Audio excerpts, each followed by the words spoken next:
दोस्तों एक नया आईपीओ आप कह सकते हो अ, अब पूरी तरीके से तैयार है। उसके फाइनल डेट्स वगैरह भी आ चुके हैं और बहुत ही जल्दी खुलने को तैयार है। नाम है हेक्सावेयर टेक। आज की इस वीडियो में हम उसी के बारे में डिस्कस करेंगे। एक बड़ा साइज का आईपीओ होने वाला है, डेफिनेटली एक भारी भरकम साइज का आईपीओ है। एंड हाँ, सबसे इम्पोर्टेंट बात है कि इसमें अलॉटमेंट के जो चांसेस हैं वो भी काफी अच्छे खासे दिखाई दे रहे हैं। बहुत अच्छे खासे आप कह सकते हो यहाँ पर अलॉटमेंट के चांसेस हैं। आज की इस वीडियो में हम यही जानेंगे क्या है इसके हालचाल। एंड हाँ, इसमें शेयरहोल्डिंग कोटा के क्या हालात हैं, किस तरीके की सिचुएशन है, उसके बारे में भी आज की इस वीडियो में हम जानने वाले हैं। ठीक है, कंप्लीट डिस्कस करेंगे। लेकिन दोस्तों उससे पहले आपको बोलना चाहूंगा कि इस चैनल को वेल तक को जरूर सब्सक्राइब कर लें, क्योंकि हम यहाँ पर आपके लिए ऐसे ही आईपीओ रिलेटेड वीडियो जो है लगातार लेकर आते हैं। ठीक है, स्टार्ट करता हूं मैं। लेकिन दोस्तों उससे पहले एजेक्स के हालचाल दिखा दूं। कल हमने डिस्कस करा था एजेक्स के बारे में, वीडियो नहीं देखी हो तो आप देख सकते हैं।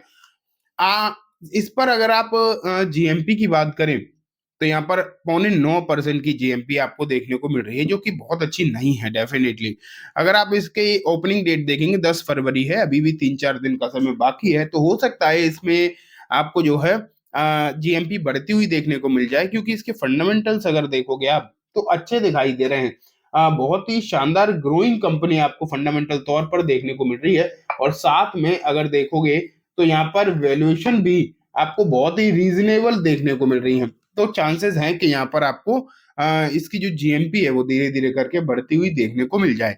लेकिन फिलहाल अगर हम देखें तो लगभग 9% के आसपास की जीएमपी यहाँ पर नजर आ रही है। ठीक है, तो ये बात हो गई एजेक्स के बारे में। अब इसकी डिटेल वीडियो तो मैं और लाऊंगा। वैसे तो इसके बारे में मैंने पूरा डिस्कशन कर रखा है पिछली वीडियो में, आप चाहो तो देख सकते हो। लेकिन और चीजें जो है जब ये आईपीओ खुल जाएगा तब मैं आपके सामने रखूंगा। ठीक है, लेकिन फिलहाल मैं आपको लेकर चलता हूँ हेक्सावेयर के ऊपर। ये देखो आपके सामने आ गया है हेक्सावेयर टेक का आईपीओ जो है खुलने वाला है। एंड इम्पोर्टेंट बात यह है कि इसका जो साइज है वो है 8,750 करोड़ का। तो आप कह सकते हो एक बड़े साइज का आईपीओ जो है देखने को मिल रहा है। लेकिन इंपॉर्टेंट बात यह है कि पूरा का पूरा ऑफर फॉर सेल है।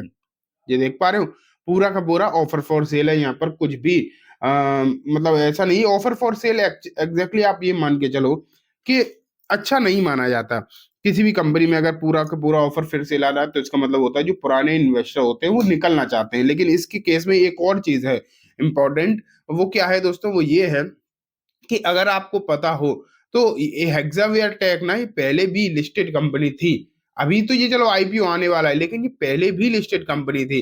कोविड के टाइम पर जब सिचुएशन मार्केट में खराब हुई तो आपने देखा कि इन्होंने जो है अपनी, जब बहुत सस्ता हो गया था इसका प्राइस ना, बड़े प्राइस में चला करता था 10,000 के ऊपर के वाले रेंज में।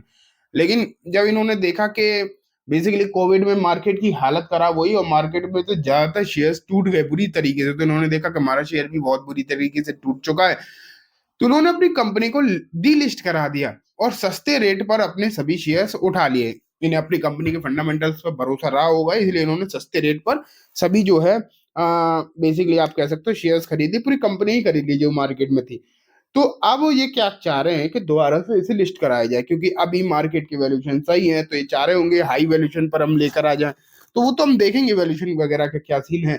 लेकिन लोगों को ये डाउट है कि पुराने जो शेयर होल्डर्स थे उस समय पर जब इसकी डीलिस्टिंग हुई थी, तो क्या अब इसमें उन्हें शेयरहोल्डिंग कोटा मिलेगा? तो ये एक इंपॉर्टेंट बात है, इसके बारे में भी मैं भी डिस्कस करूंगा। लेकिन पहले हम देखते हैं कंपनी के और चीजें क्या दिखाई दे रहा है। प्राइस बैंड जो है 674 से 708 रखा गया है। तो आपका काम का तो ये सिर्फ 708 ही है। ठीक है, खुलेगा कब? ये आईपीओ खुलने वाला है 12 तारीख को, 12 फरवरी को खुलेगा। और अगर देखोगे आप यहाँ पर तो 14 को बंद हो जाएगा। ठीक है, थोड़ा सा स्क्रीन नॉर्मल कर देता हूँ। ठीक है, 14 को बंद हो जाएगा, 12 को खुलने वाला है।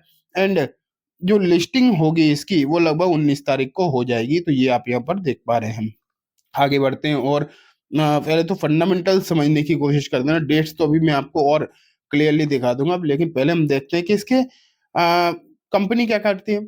Incorporated in 92, Exavatech is engaged in the business of global digital and technology services with artificial intelligence।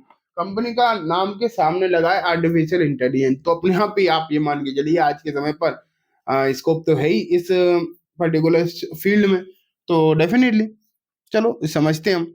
आगे बढ़ते हैं। कंपनी का काम क्या है ये भी आप देखो, चेन्नई, पुणे, बेंगलुरु, नोएडा एंड श्रीलंका में भी इनका प्लानिंग चल रही है। लेकिन जो मेन बात आती है कंपनी के फाइनेंशियल्स, तो ये मैंने आपके सामने रख दिए कंसोलिडेटेड नंबर्स। दिसंबर 21 से सितंबर 24 तक दिए गए हैं। हम इन्हें जो है नंबर को डबल करके देखेंगे तभी कंपेयर कर पाएंगे, क्योंकि ये आधे साल के नंबर है। हालांकि ये सिर्फ कंपेरिजन के लिए आसान हो जाता है, एग्जैक्ट होता नहीं है फिगर। लेकिन चलो देखते हैं। एसेट आप देख रहे हो 5673 करोड़ से स्टार्ट हुए थे, और इस बार तो खैर बहुत बढ़ गए हैं। इसे अगर आप डबल करोगे तो लगभग 17,000 तक जाएगा। तो एसेट तो बहुत बड़े हैं। रेवेन्यू 7,244 से स्टार्ट हुआ, फिर बढ़ा, फिर घटा, फिर बढ़ा, और फिर अब अगर आप देखोगे तो इसे डबल करोगे तो लगभग ये पिछली बार से काफी अच्छा हो जाएगा। तो ग्रोथ है, बीच में डगमगाई थी गाड़ी, लेकिन फिर ग्रोथ तो है। वहीं अगर हम प्रॉफिट देखें 748 से बढ़कर हुआ, ये सब नंबर करोड़ में है, ठीक है। 804 मतलब 884 को फिर 804 हुआ। यहाँ पर अगर हम देखें 22 से 23 में घट गया था सब कुछ, लेकिन फिर देखो यहाँ पर ग्रोथ है 997 की। अब अगर आप इसे डबल करोगे तो लगभग 1700 करोड़ का नंबर निकल के आएगा प्रॉफिट में, जो कि अपने आप में काफी अच्छी प्रॉफिट है। तो डेफिनेटली फंडामेंटल्स तो आपको सही दिखाई दे रहे हैं। वहीं अगर हम चाहे नेटवर्थ देखें तो वो भी आपको बढ़ती हुई दिखाई दे रही है। वहाँ अगर रिजर्व एंड सरप्लस देखेंगे तो यहाँ भी ग्रोथ ही है। तो फंडामेंटली कंपनी सही दिखाई दे रही है, इसमें कोई भी डाउट नहीं है। लेकिन वैल्यूएशन नाम की भी कोई चीज होती है।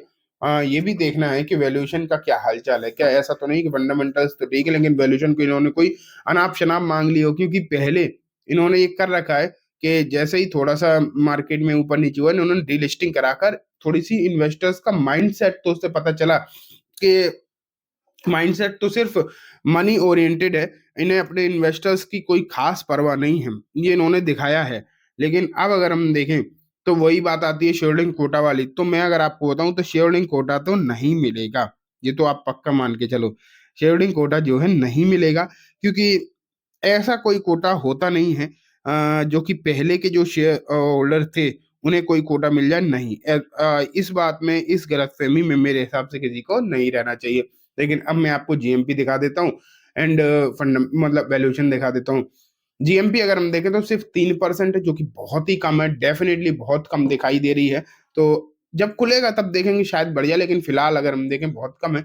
आज अगर खुल रहा होता इस जीएमपी पे तो मैं तो नहीं लगाता डेफिनेटली। लेकिन मुझे इसकी पी रेशियो का भी पता करना है, क्या दे रखा है कंपनी ने या फिर दे ही नहीं रखा।